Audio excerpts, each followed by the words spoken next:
আমার আগে তাদের যে অপকর্ম করেছিল ৭১-এর মুক্তিযুদ্ধের সময় বাংলাদেশের বিরুদ্ধে দাঁড়িয়েছিল, তার জন্য জনগণের কাছে আগে ক্ষমতা, তারপরে আমার অন্য দলের তারা ৭১-এর সমাধান চায় নাই। এবং তারা শুধু তাই করে নাই, আলবদর আমসাল বাহিনী তারা তৈরি করে দেশের মানুষকে হত্যা করেছে।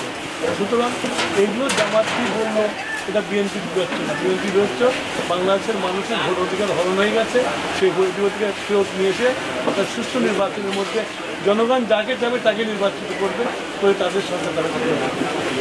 কিছু চক্র তো আছে যারা নির্বাচনকে যারা চায় না যে গণতন্ত্রের ধারায় বাংলাদেশ সরকার যাচ্ছে, তারা এইসব ইস্যুকে ইস্যু করে নানান রকমের সমস্যার সৃষ্টি করবে। এবং আমরা মনে করি আমরা বিএনপি, আমরা একটা গণতান্ত্রিক দল, আমরা নির্বাচন করার দল। আমরা মনে করি সবকে উত্তোলন করে আমরা একটা সুষ্ঠু নির্বাচনের দিকে এগিয়ে যেতে পারবো এবং ফেব্রুয়ারি মাসের মধ্যে নির্বাচন হবে। সংঘাত তৈরি করার চেষ্টা করছে। আমি মনে করি এর চেয়েও খারাপ অবস্থার মধ্যে বাংলাদেশের নির্বাচন হয়েছে।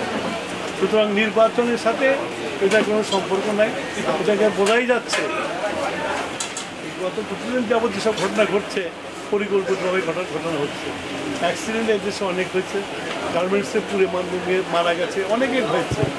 এটা বিমান ঘটনা অনেক ঘটেছে, কিন্তু এরকম মিছিল করে তারপরে সচিবালয়কে আক্রমণ করা দেখিনি। এবং তারপরে দেখলাম যে প্রতিটি শক্তি যারা চলে গেছে তাদের স্লোগান হয়েছে, তাতে বোঝা যায় যে কারা এক জিনিস করছে।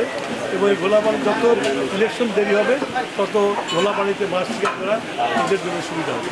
বান্ডেল থাকলে প্রতি সেনমানিতে টাকা বাঁচবে। বিকাশ সেনমানি বান্ডেল কিনে জিতুন প্রতি লেনদেনে।